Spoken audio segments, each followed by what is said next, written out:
Baik, bismillahirrahmanirrahim. Assalamualaikum warahmatullahi wabarakatuh. Selamat pagi, selamat siang, selamat malam untuk teman-teman yang menyaksikan perkuliahan hari ini. Nah, teman-teman, salam kenal teman-teman. Saya dosen Anda semua, Randy Adiwilaga. Dan hari ini kebetulan menjadi pertemuan pertama kita yang otomatis seharusnya jika memang memungkinkan untuk tatap muka, seharusnya perkenalan pertemuan pertama itu. Tapi mengingat kondisinya belum membaik, terlebih juga pandemi kan memang belum benar-benar selesai. Kebetulan juga saya baru kena kemarin, baru negatif beberapa minggu sebelumnya. Nah, otomatis kita cari aman aja dengan menjalankan kuliah daring. Nah, teman-teman, jadi agendanya apa untuk hari ini? Jika memang mungkin teman-teman ada yang bertanya. Jadi hari ini teman-teman kita akan melakukan kontrak belajar. Artinya, saya ingin menjelaskan bagaimana aturan main kita selama 14 pertemuan ke depan. Selama 14 pertemuan ke depan, terkait perkuliahan kita ke depan. Nanti aturan mainnya seperti apa, kemudian aturannya seperti apa, kemudian apa yang boleh dan tidak boleh, dan lain sebagainya. Sebentar ya.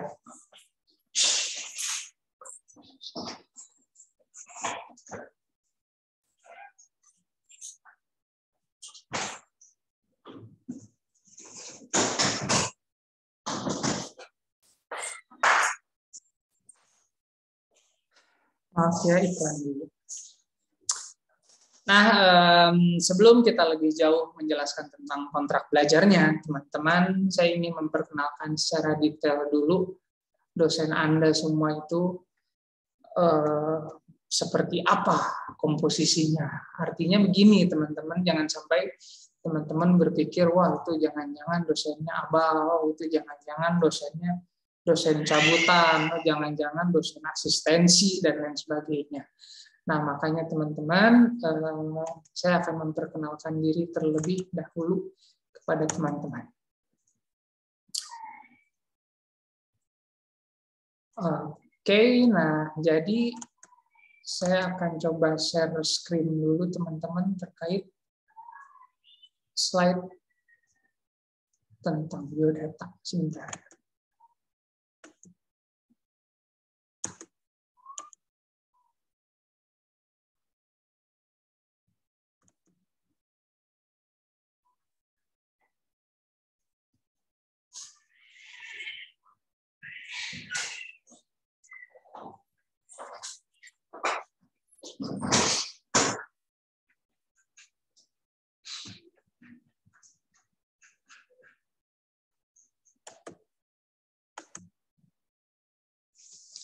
Oke, nah teman-teman di sini sudah ada slide-nya.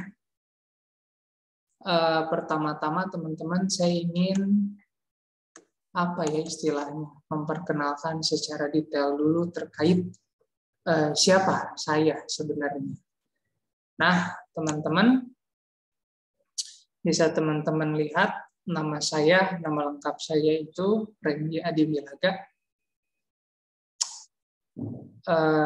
Ini untuk kontak saya, teman-teman bisa lihat di situ ada email saya dan juga nomor telepon saya. Silakan teman-teman catat. Artinya untuk apapun korespondensi silakan hubungi ke nomor yang sudah disediakan. Mungkin teman-teman juga sudah ada kontaknya di grup ya.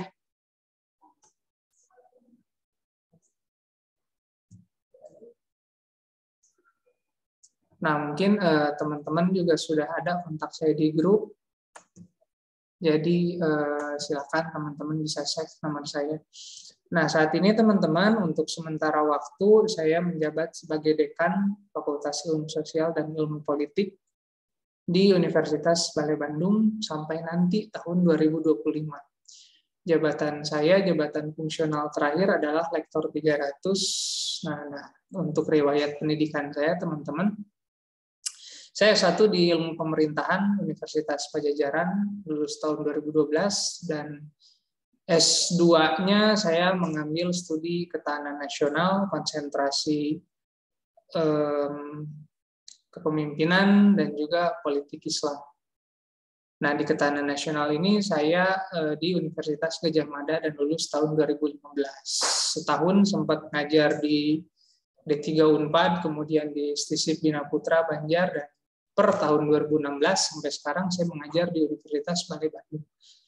Nah, teman-teman, selain itu saya juga mengajar di beberapa universitas seperti halnya universitas terbuka, dan juga sampai saat ini sesekali saya masih mengajar sebagai dosen tamu di STIA Bandung dan juga di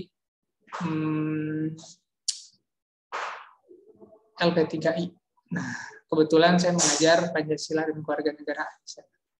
Nah, teman-teman, untuk meyakinkan teman-teman terkait kapasitas dosen Anda semua, nah ini merupakan karya-karya saya. Teman-teman bisa lihat, saya sejatinya punya 5 publikasi buku.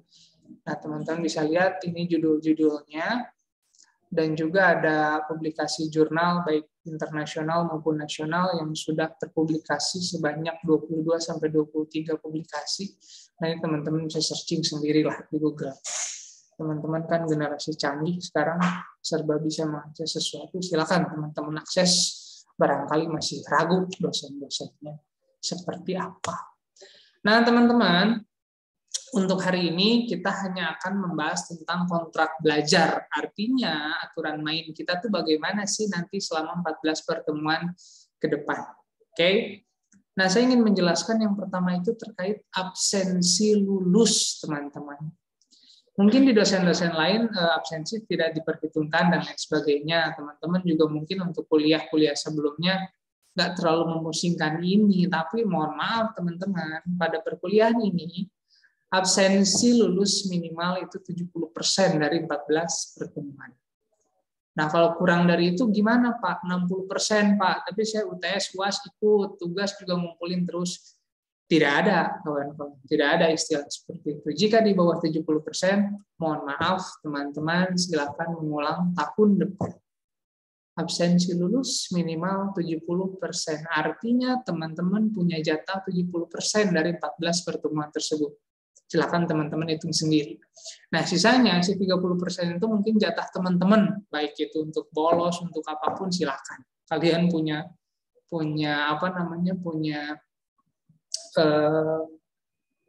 kebolehan lah itu untuk bolos selama beberapa hari, tapi cukup 30% dari 14 pertemuan. Lebih dari itu, bye-bye, mohon maaf. Nah, kemudian teman-teman berbicara tentang toleransi ketidakhadiran. Nah, ini nih yang harus teman-teman simak, ini yang harus teman-teman perhatikan. Untuk toleransi ketidakhadiran itu hanya pada yang pertama, sakit. Tapi kita harus samakan persepsi dulu, teman-teman, bahwa sakit itu adalah satu, tidak bisa bangun dari tempat tidur. Ya. Yang kedua, terindikasi menularkan kepada orang lain jika teman-teman memaksakan untuk keluar. Yang ketiga, mungkin bisa bangun, tetapi jika dipaksakan keluar, berpotensi akan mengalami sakit-sakit susulan seperti pingsan, atau kemudian muntah-muntah, dan lain sebagainya. Itu definisi sakit, teman-teman. Ya. Jadi di luar itu, mohon maaf teman-teman, jangan sekali-kali atau jangan berani-berani untuk ngada-ngada. Pak, buat saya jerawatan sakit, Pak, saya malu buat keluar. Nggak ada. Teman-teman harus masuk, mau jerawatan yang satu muka selagi bisa jalan, datang. Kalau ada yang menghina teman-teman di kelas atau ada yang menghina teman-teman di Zoom dan lain sebagainya, lapor. Nanti akan kita tindak lanjuti karena itu masuk dalam kasus bullying. Oke? Atau mungkin teman-teman, aduh Pak, saya kemarin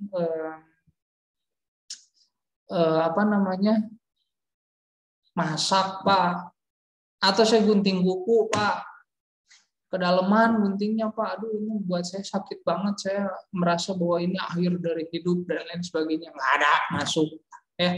Kita harus pahami bahwa sakit itu adalah nggak bisa bangun, terindikasi menularkan ke orang, dan jika dipaksakan itu akan menghadirkan efek-efek yang lebih berbahaya jika dipaksakan. Kalau seperti itu teman-teman silakan untuk istirahat di rumah. Oke, itu yang pertama, sakit. Nah, yang kedua adalah acara keluarga. Saya paling nggak seneng nih kalau misalnya ada mahasiswa nggak masuk. Kenapa nggak masuk? Acara keluarga, Pak. Acara keluarga itu kan banyak. Ya, jangan sampai diada-ada acara keluarga ini. Kita harus sepakati bahwa acara keluarga itu misalnya satu, teman-teman anggota keluarganya yang paling dekat seperti misalnya kakak atau adik atau ibu bapak menikah atau menikah lagi, mangga silakan. Atau mungkin teman-teman yang menikah, silakan teman-teman jangan masuk. Bapak kawin lagi, ibu kawin lagi, walaupun amit-amit jangan sampai. Tapi kalau misalnya terjadi, silakan teman-teman jangan masuk. Ya, itu alasan keluarga yang sangat-sangat jelas. Atau misalnya adik Pak disunat, saya kebetulan anak tertua harus hadir dan harus mengkoordinir pesta, silakan tidak masuk. Jangan sampai diada-ada seperti misalnya, aduh Pak ini tetangga saya 5 blok dari rumah undangan, padahal aslinya teman-teman nggak pernah saling tanya. Kemudian teman-teman juga kenal juga enggak, kenal juga kagak, tapi kemudian datang enggak ada kayak gitu. Jangan sampai atau jangan berani-berani teman-teman berbohong terkait alasan teman-teman tidak masuk, apalagi diada-adain. Nah, kemudian yaitu tadi menikah dan pihak keluarga ada yang menikah. Kemudian berikutnya adalah meninggal, entah itu pihak keluarga, Nazzubillah ya, ayah, ibu, atau mungkin saudara ada yang meninggal, atau nenek, kakek, silakan teman-teman tidak masuk. Atau teman-teman sendiri misalnya amit-amit kemudian meninggal, yang nggak usah izin, itu mah serem juga kalau misalnya teman-teman izin kalau teman-teman meninggal. Ya, jadi jangan, bukan jangan, maksudnya silakan teman-teman izin jika memang ada hal-hal yang seperti itu. Mahasiswa yang diketahui berbohong itu tidak diperkenankan untuk masuk kembali dan mendapatkan nilai E tanpa ketentuan perbaikan nilai alias wajib mengulang. Sebelumnya poin ini tuh nggak ada, teman-teman. Tapi mengingat beberapa semester kemarin atau beberapa tahun kemarin banyak kasus seperti itu, saya terpaksa harus menghadirkan poin tersebut. Saya pengen cerita dulu sebentar, mungkin sekitar setahun atau 2 tahun kemarin, teman-teman. Sekarang mahasiswanya sudah alumni. Nah, beliau itu izin tidak masuk dikarenakan katanya alasannya, Pak, saya mau nutup warung, tidak ada yang menjaga.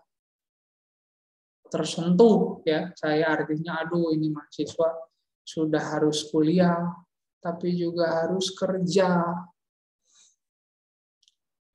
Jangan-jangan dia kerja juga buat bayar biaya kuliah. Nah, yang gitu-gitu kan bikin tersentuh ya. Akhirnya ya silakan, monggo Kang, monggo Mas, jangan masuk. Ya Pak, terima kasih.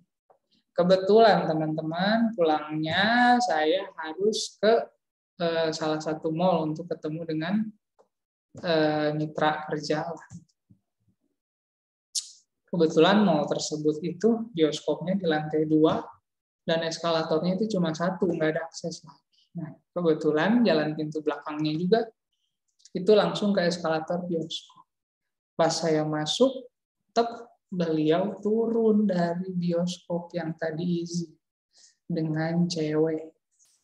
Sudah di eskalator kan nggak bisa ya mundur lagi. Panik,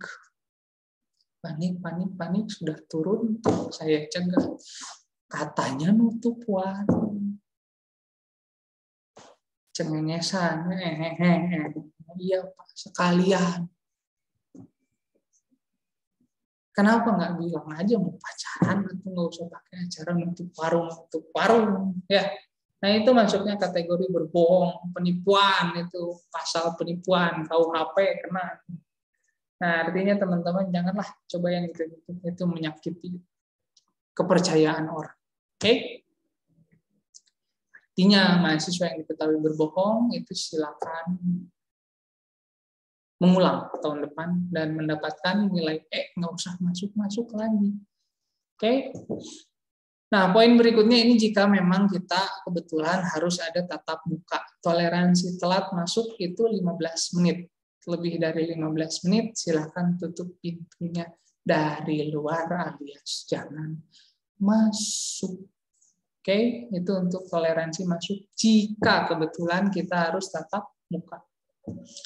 Nah, ini penilaian umum lah penilaian. Nah, cuman yang terpenting ada yang harus kita bahas juga, teman-teman. Untuk mempertegas bahwa nilai lulus adalah C, B, dan maksimal A. Dengan catatan, C diperbolehkan melakukan perbaikan dengan nilai maksimal B. Itu yang harus teman-teman catat. C diperbolehkan melakukan perbaikan dengan nilai maksimal B, dan B tidak diperkenankan melakukan perbaikan. Tolong jangan kufur nikmat, teman-teman. Kalau sudah misalnya mendapatkan B, jangan minta perbaikan. Kurang ajar namanya itu. Empatinya hilang. Karena pikirkanlah perasaan teman-teman yang lain yang susah payah mendapatkan nilai yang lulus. Nah, barang siapa yang mendapatkan B namun minta perbaikan nilai menuju A, dosen otomatis tanpa tedeng aling-aling, tanpa nego-nego, tanpa penuh pertanyaan, menurunkan nilai teman-teman ke C. Kalau teman-teman sudah dapat B, berani-berani minta perbaikan pengen A. Oke? Nah, mahasiswa yang mendapatkan nilai D dan E wajib mengulang dengan semester bawah dan tidak diperkenankan untuk perbaikan. Aduh, Pak, saya serem kalau dapat D sama E. Itu biasanya kenapa, Pak, yang dapat D sama E? Lihat poin pertama, yakni absensi lulus kurang dari 70%, UTS atau UAS mungkin tidak ikut, kehadiran kacau, tugas tidak pernah mengumpulkan. Itu akan otomatis mendapatkan nilai D atau mendapatkan E seburuk-buruknya nilai. Oke? Nah, ambang batas kehadiran itu toleransinya seperti yang tadi saya jelaskan. Oh iya, selain sakit, acara keluarga, dan meninggal, poin keempat yang diperbolehkan oleh saya adalah kegiatan organisasi. Artinya mungkin jika teman-teman mungkin aktif di BEM, aktif di HIMA, kemudian mungkin juga teman-teman aktif di organ ekstra seperti HMI, GMNI, PMII, dan lain sebagainya, dan kebetulan kegiatannya itu berbenturan dengan perkuliahan, silakan teman-teman sertakan surat dari organisasi tersebut untuk absen. Tapi jangan sering-sering. Saya juga dulu orang organisasi, artinya jika teman-teman pengen berorganisasi, pasti saya perbolehkan. Cuman catatannya, teman-teman harus ingat bahwa tugas utama teman-teman itu kuliah, bukan berorganisasi. Organisasi itu sebagai pelengkap, sebagai kebutuhan tersier. Jadi jika teman-teman memang masih meyakini diri bahwa teman-teman mahasiswa, ya kuliah dulu prioritaskan. Sekali dua kali boleh teman-teman izin, tapi jangan sampai tiap minggu teman-teman izin. Pak izin, Pak, saya ada kegiatan HMI demo di gedung DPRD. Oke. Minggu depannya, Pak izin, Pak, saya ada demo nih di depan gedung gubernur dan sebagainya. Jangan tiap minggu. Nggak baik lah, itu lama-lama nggak menghargai dan menunjak namanya. Nah, poin terakhir yang mungkin saya perbolehkan adalah terkait pekerjaan. Kalau memang teman-teman kebetulan kuliah sambil bekerja. Ya, tapi sekali lagi teman-teman sama kayak kegiatan organisasi, jangan sering-sering. Kalau sekali dua kali, seminggu 2 minggu, karena ada urusan pekerjaan, nggak bisa masuk, oke, nggak masalah. Yang terpenting dari semuanya, teman-teman, adalah mohon komunikasinya itu intens. Ya. Saya pasti merespon chat teman-teman, walaupun mungkin nggak langsung balas, tapi pasti saya baca. Artinya jangan teman-teman pertemuan 1 sampai 14 hilang. Tapi tahu-tahu UTS UAS goib siluman datang hadir. Giliran ditanya kehadiran, kenapa kamu nggak pernah masuk 1-14? Aduh saya sibuk Pak, aduh ini saya keluarga Pak, ekonomi, aduh saya ada yang sakit. Kalau di akhir itu udah basi. Ya. Jadi kalau mau beralasan, kalau mau berargumen, ya silakan. Ketika teman-teman nggak bisa masuk, hari itu juga silakan sampaikan alasannya. Jangan dirapel, nggak masuk. Tahu-tahu pas di akhir baru bilang, saya sibuk Pak, pekerjaan dan lain sebagainya. Aduh Pak, ini sebenarnya kekasih saya posesif dan nggak ada yang gitu. Oke. Nah, yang terakhir adalah terkait etika perkuliahan. Poin pertama yang harus teman-teman cermati adalah kontak dosen, khususnya saya, itu pada hari kerja. Senin sampai Sabtu. Hari Minggu saya nggak akan respon karena saya butuh waktu privat dengan keluarga. Saya nggak cuma melayani teman-teman, saya nggak cuma mendedikasikan diri saya buat teman-teman, tapi saya juga punya keluarga, saya juga punya hal-hal privat lainnya yang harus saya urusi. Nah, makanya teman-teman, saya minta hari Minggu, tolong teman-teman jangan ganggu ya, karena saya mau urus hal lain. Jadi Senin sampai Sabtu itu adalah hari teman-teman boleh mengontak saya. Dan jam kerja plus injury time. Maksudnya injury time ya teman-teman kan kalau main sepak bola 90 menit tadi injury time 3 menit. Nah itu tambahan kan. Nah sama. Saya jam kerja jam 8 sampai jam 5 sore atau jam 17. Tapi saya kasih injury time buat teman-teman untuk kontak saya maksimal sampai jam 8 malam. Baik itu untuk menanyakan jadwal, baik kemudian itu untuk menanyakan tugas, baik itu kemudian untuk perbaikan dan lain sebagainya, maksimal jam 8. Lebih dari itu, aduh, Anda siap-siap aja mendapatkan nilai subjektivitas minus dari saya. Ya. Artinya etika teman-teman akan menjadi pertimbangan juga dalam penilaian. Kalau teman-teman sudah dikasih tahu aturannya seperti itu, tapi membangkang, ya otomatis saya kasih nilai minus buat subjektivitas. Nah, yang kedua, biasakan dalam mengontak dosen gunakan bahasa yang baik dan sesuai dengan porsi dan posisi kalian sebagaimana mahasiswa ke dosen. Jangan mengontak dosen ya. Atau nggak salam, nggak apa, tahu-tahu nanya, Pak ini kenapa nilai saya jelek? Aduh, memang teman-teman itu bayar kuliah mahal. Tapi bukan berarti teman-teman bisa enaknya kepada dosen. Ya. Tolong perhatikan porsi dan posisi kalian sebagaimana wajarnya, sebagaimana umumnya mahasiswa ke dosen. Oke? Kontak biasakan dengan salam, jelaskan dengan efektif dan efisien apa maksud Anda menyampaikan atau menghubungi dosen, dan lain sebagainya. Ya etika dasar lah teman-teman, udah gede lah, udah pada gede harusnya nggak usah diajarin yang kayak gitu-gitu. Akan sangat keterlaluan kalau teman-teman sudah jebrang, sudah gede, sudah dewasa, tapi kelakuan masih kekanak-kanakan. Etikanya masih nol. Ya, mohon perhatikan itu. Nah, yang ketiga adalah dalam mengerjakan UTS atau UAS, biasakan untuk disiplin dalam pengumpulan. Pengumpulan di luar jam yang ditentukan tidak akan dianggap apapun alasan. Saya misalnya menentukan sampai jam 5 sore, ya udah maksimal teman-teman minimal, maksimal teman-teman harus sudah mengumpulkan ya jam 4 lah biar aman. Jangan jam 17 lebih 01, aduh Pak ini saya nggak merhatiin jam, atau aduh Pak ini portalnya error, email saya error, laptop saya error. Ya teman-teman, makanya antisipasi itu. Ya, jangan ngerjain teh pas mepet baru ngerjain, udah kebiasaan teman-teman ngerjain mepet tahu-tahu penuh alasan minta simpati dan lain sebagainya. Jangan gitulah ya. Kerjain sesuai dengan waktu.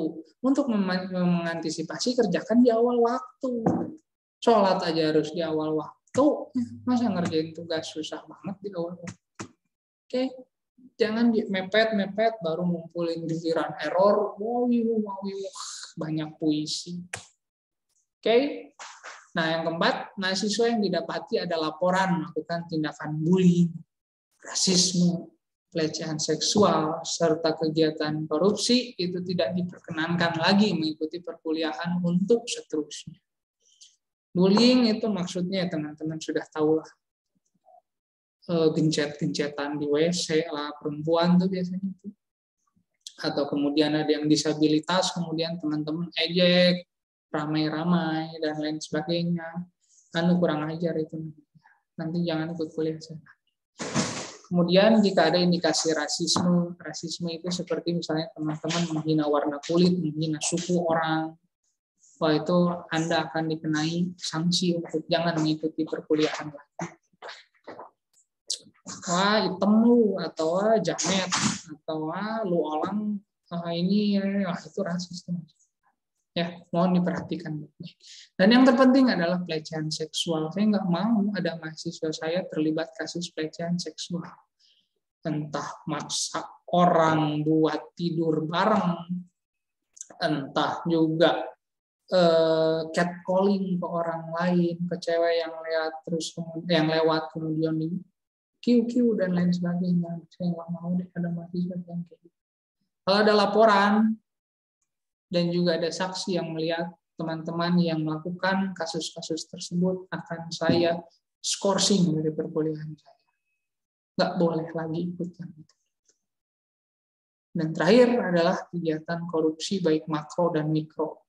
Mikro itu misalnya teman-teman korupsi uang kas, ya, atau mungkin teman-teman sudah dikasih uang bayaran buat SPP sama orang tua, atau nggak dibayarin, malah dipakai ngeraktir gadis, gaya-gayaan, ngebeliin Mas Antam dan lain sebagainya. Itu korupsi mikro.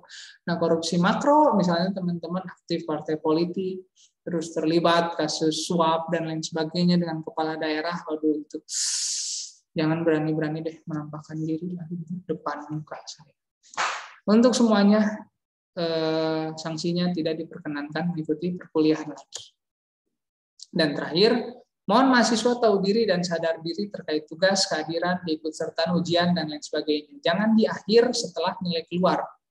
Kalau menanyakan kenapa nilainya C atau D, mohon sadar diri dan langsung mengajukan diri untuk perbaikan.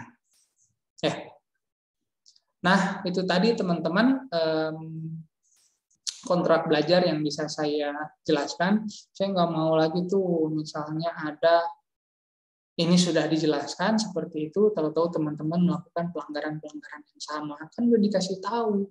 Kalau sudah dikasih tahu masih begitu, waduh. Oke.